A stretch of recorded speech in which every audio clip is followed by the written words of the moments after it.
તો ભાઈઓ હવે આપણે જઈ છીએ ઘરે. આજે આ એમ્પિયર શોરૂમ ઇલેક્ટ્રિક બાઇકનો એનું ઓપનિંગ હતું. તો હવે આપણે જઈશું ઘર બાજુ.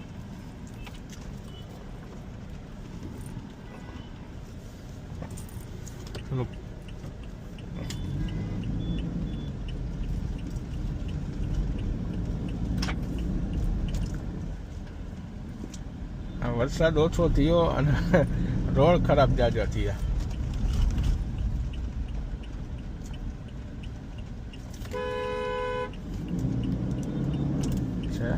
આ ભાઈ ગભરાઈ ગયા.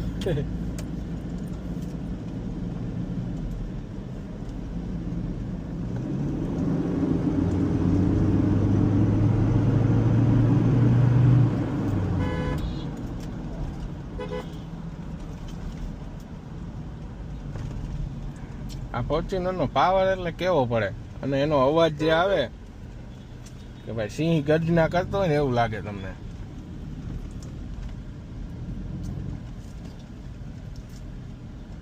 આ બ્રિજને કલર ને રોગાન ને એ બધું બહુ મસ્ત કર્યું હે, પણ આ જે બધા બોલેરા વાળા પછી આ રિક્ષા વાળા ને એ બધા ઉભા રહીએ ને એના લીધે એનો લુક ખરાબ થઈ જાય છે ને હાલતા ઝઘડા થાય. આ તે ગઈકાલે જ થયો હતો ઝઘડો અહીંયા આ બાયપાસ. અહીંયા ટ્રાફિક એટલે વાત જવા દો તમારે. સન્ડેના દિવસે, રજાના દિવસે, તહેવારના દિવસે તમારો વારો ન આવે આ જગ્યાએ. આ લાગે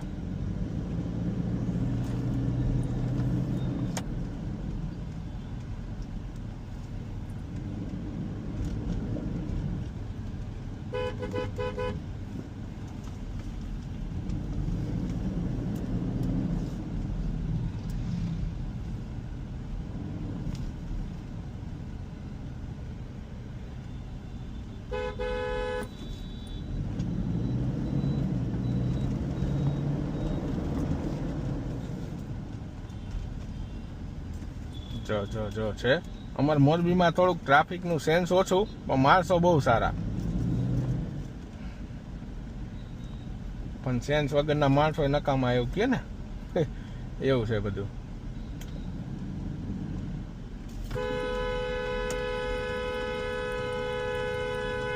નહીં સમજે જ્યાં લગી નહીં કઈ ને ત્યાં સુધી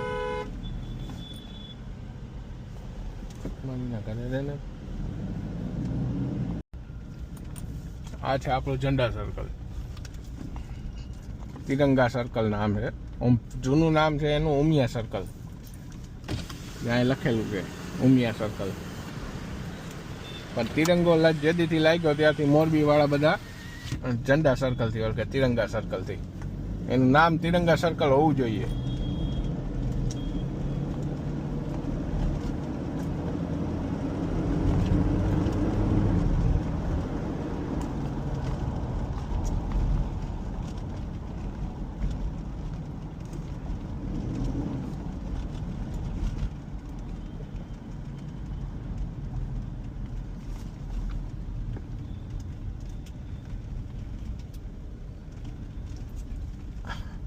આને કહેવામાં આવે અવની ચોકડી, મોરબીની ફેમસ અવની ચોકડી.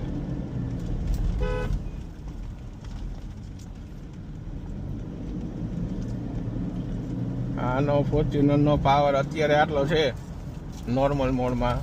આ પાવર મોડમાં આપણે નાખી છે. આ પાવર મોડમાં આટલો પાવર છે. હવે આપણે આને સ્ટેજ 1 ટ્યુન કરાવવાના છે ટૂંક સમયમાં.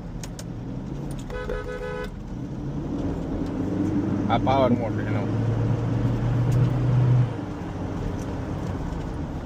હવે આપણે આને સ્ટેજ 1 ટ્યુન કરાવવાના છે, એટલે આનો પાવર વધી જાય છે.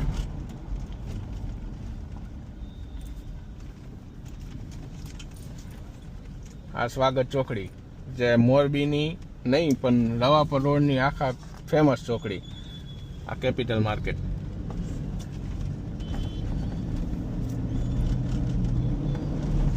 ઓલા કહે ને રહીશો બધા રહીએ છે આ રોડ ઉપર, રવાપર રોડ કહે ને, અહીંયા બધા સિરામિક વાળા આ તે બધા એરિયા છે.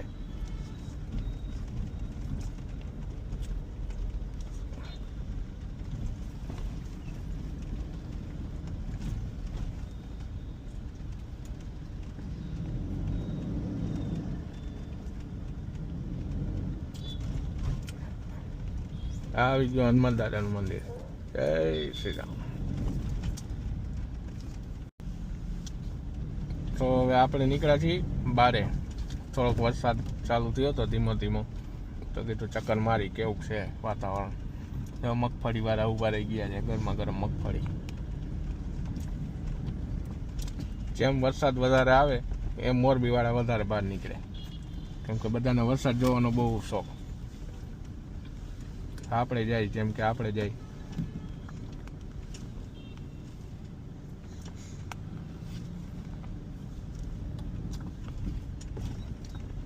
આપણે સ્વાગત ચોકડીથી જઈશું રવાપર રોડ ઉપર, જે પોર્સ એરિયા કહેવામાં આવે. સિરામિક સિટી એ મોરબીનું ફેમસ છે.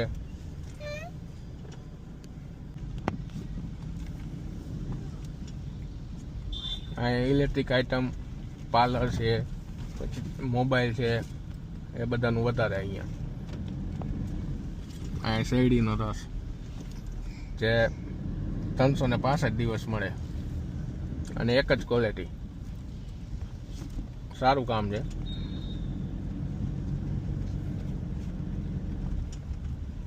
હવે આ રસ્તો જાય નવા બસ સ્ટેન્ડ બાજુ, આ સીધો જાય આપણે સામાકાંઠે સિરામિક સિટી બાજુ. તો આપણે સિરામિક સિટી બાજુ જઈશું વરસાદનો માહોલ જોવા.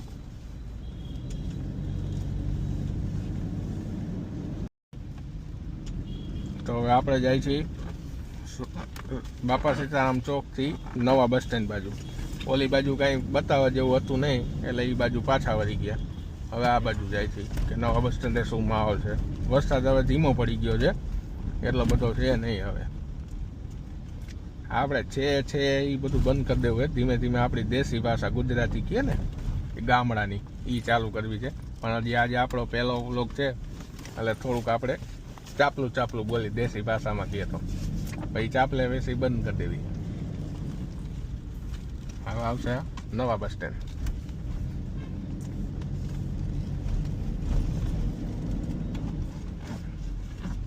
અહીંયા સરદાર વલ્લભભાઈ પટેલ એનું પૂતળું છે, અને આ સામે નવા બસ સ્ટેન્ડ. નવા બસ સ્ટેન્ડ પાસે નાસ્તો, તમારે મોરબીનો બધો ફેમસ નાસ્તો તમને અહીંયા મળી જાય. ચાલો બતાવું તમને થોડુંક.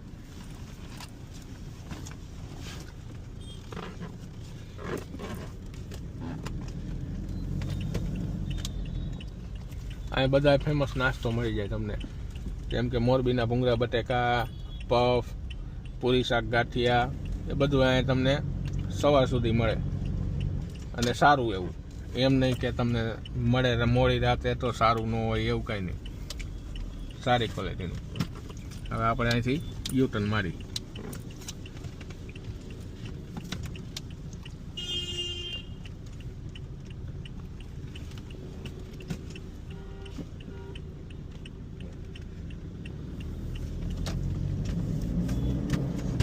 હવે આપણે ઉમિયા સર્કલ બાજુ જઈશું.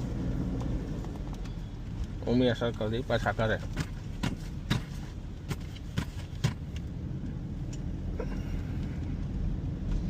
હવે આ આવશે જીઆઈડીસી.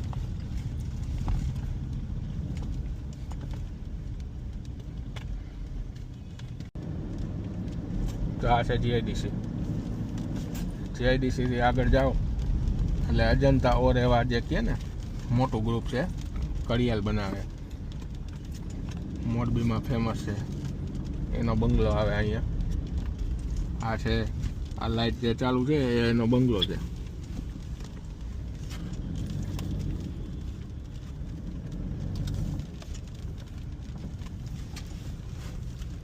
અને આ છે મોરબી માર્કેટિંગ યાર્ડ. આની અંદર બધા ખેડૂતોના અનાજ, કપાસ, આ તે બધું અહીંયા આવે મોરબી માર્કેટિંગ યાર્ડમાં.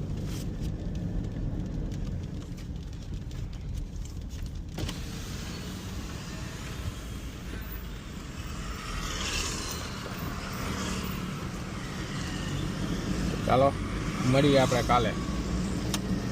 Good night.